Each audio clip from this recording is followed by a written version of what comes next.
Dans cette vidéo, nous allons parler de la linéarité de l'espérance.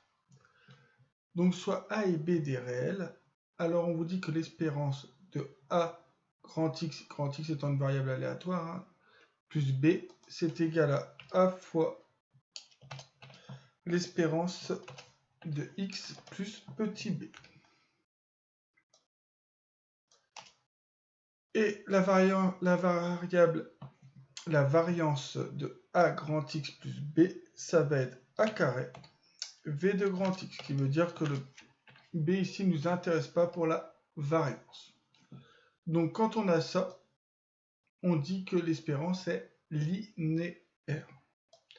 Alors la preuve, je l'ai déjà tapé parce que ça m'évite une vidéo beaucoup trop longue par rapport à ce que j'avais fait ici. Donc j'utilise le symbole somme. Donc je vais essayer de vous expliquer le mieux possible en utilisant ce symbole-là. Donc l'espérance de AX plus B, c'est ici cette formule-là. Vous avez ici, donc, c'est une moyenne. Donc vous avez ici PI et ici AXI plus B, puisque cette variable aléatoire prend ces valeurs-là. Alors ensuite, imaginons que vous développiez ici. Vous obtenez donc, alors j'ai rajouté une étape peut-être, alors égal,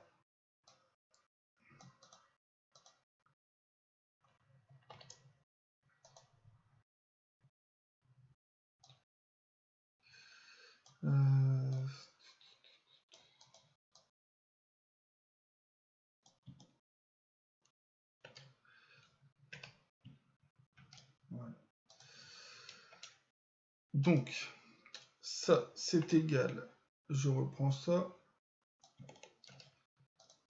donc je vais développer l'intérieur ici, ça fait AXI plus BPI,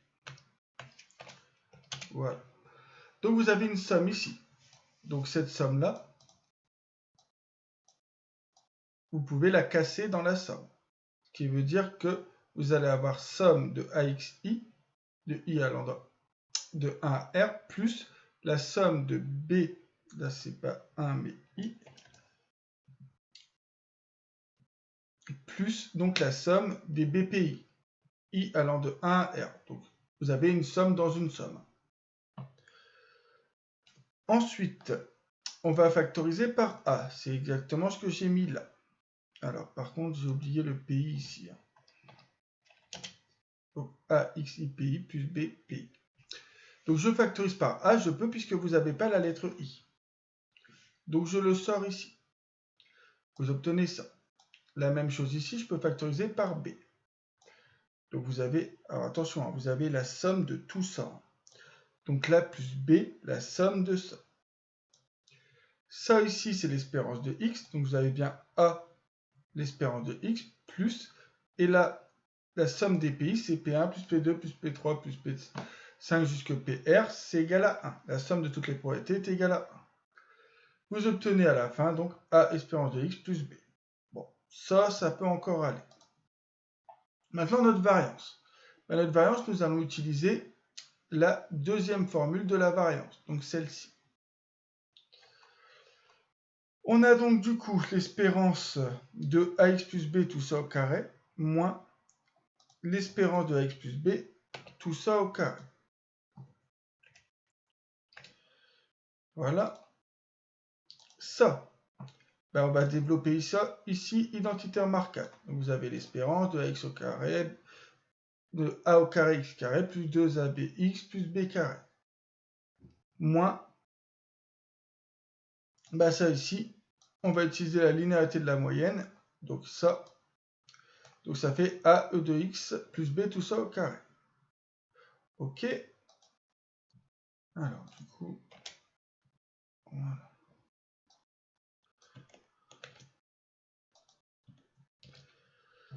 Ensuite, eh ben, linéarité de la moyenne encore. Donc la linéarité de la moyenne nous dit que le A carré, on peut le sortir. Donc ça fait A carré exponentielle enfin pas exponentielle, espérance de x carré, plus 2ab fois l'espérance de x, plus b au carré. Donc j'ai utilisé ici, la linéarité de l'espérance. La identité remarquable. Et à la fin, vous allez avoir quoi? Vous allez avoir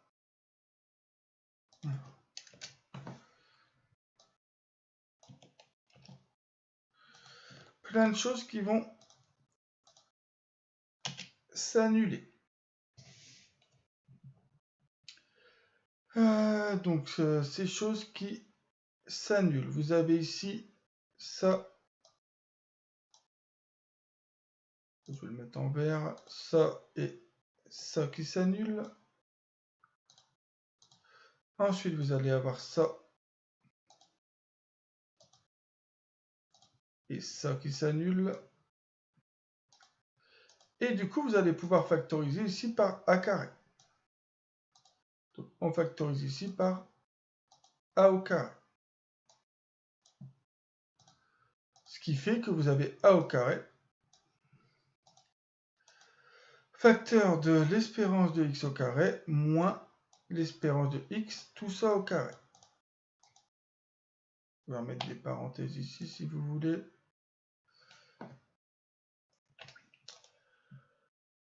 Voilà, et ça, c'est la formule de la variance. C'est cette formule-là.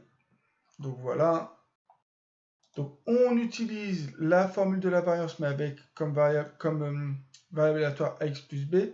Et ici, à la fin, on a la formule de l'espérance, enfin la formule de la variance avec la variable x qu'on retrouve là. Donc vraiment, c'est toute une mécanique à avoir, maîtriser l'identité remarquable, etc.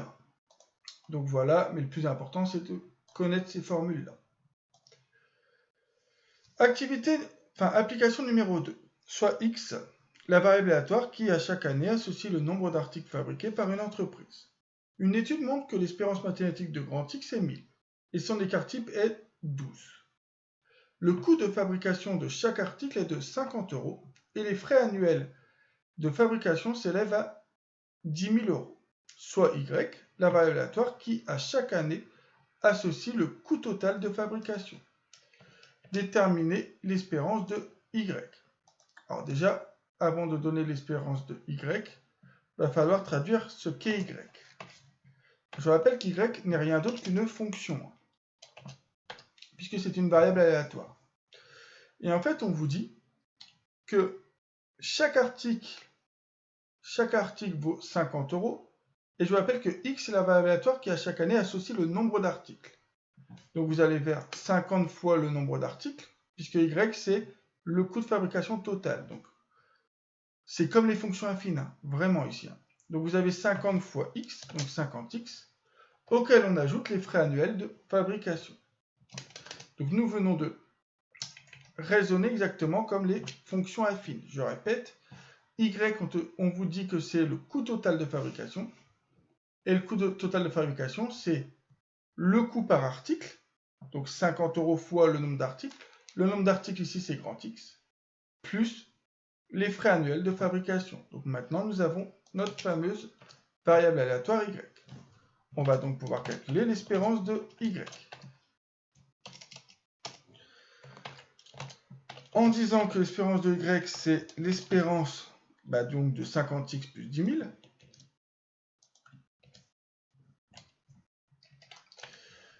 Et donc, cette espérance est linéaire, c'est-à-dire que le 50, je peux le sortir, ça fait 50 espérance de X plus 10 000. Ce qui est égal à 50, alors là, ça dit que c'était un égal. Alors, 50 fois 1000, donc 50 000, plus 10 000, ce qui est égal à 60 000.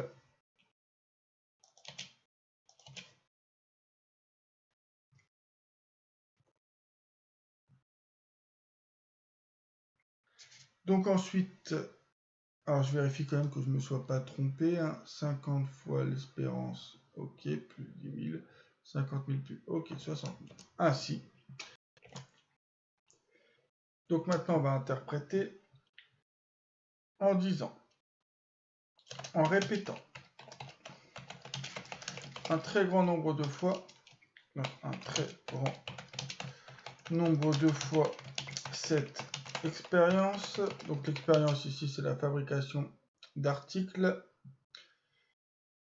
Donc en répétant un très grand nombre de fois cette expérience, donc si on fabrique un très grand nombre d'articles, on va avoir le coût. Donc le coût moyen de fabrication est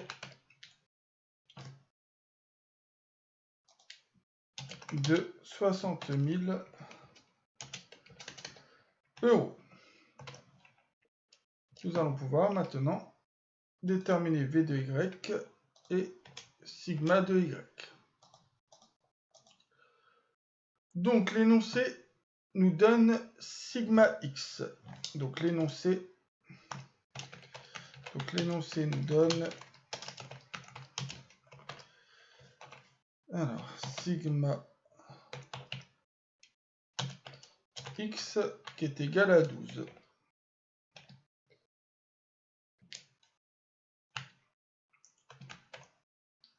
Alors, ainsi, nous pouvons dire que V de X, du coup, V de grand X, comme V de grand X, c'est comme l'écart type sigma, c'est racine carrée de V de X, bah, V de X, ça va être sigma de X au carré. Donc l'écart type au carré. Il faut savoir jongler avec les deux formules. Hein. Ce qui est égal à 12 au carré, normalement vous connaissez, 144. Voilà pour V de X, mais du coup, on va donc avoir V de Y qui est égal à V de ça. Enfin, V de ça. Et cette variance, la formule, ça va être, on sort le 50, donc 50 au carré, V de X. Voilà. Ce qui fait 2500 fois 144 et la calculatrice. Donc 2500 fois 144, 360, alors 360 000, voilà.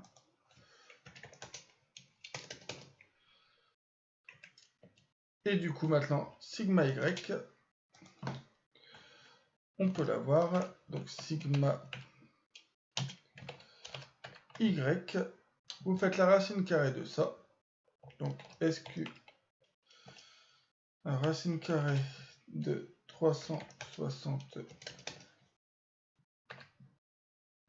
000, alors soit vous le faites à la main, en sachant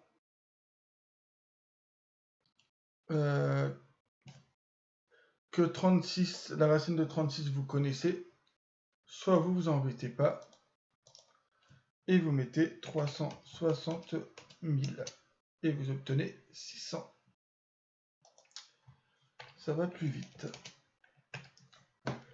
Et c'est ainsi que se termine cette vidéo. Vous voyez bien comment on peut utiliser cette linéarité et la linéarité de l'espérance et les formules pour les variances. En fait, c'est quand on se retrouve avec une variable aléatoire qui n'est ni plus ni moins qu'une fonction affine finalement, avec comme variable grand X. Voilà, donc c'est la fin de la vidéo et du chapitre sur les variables aléatoires discrètes.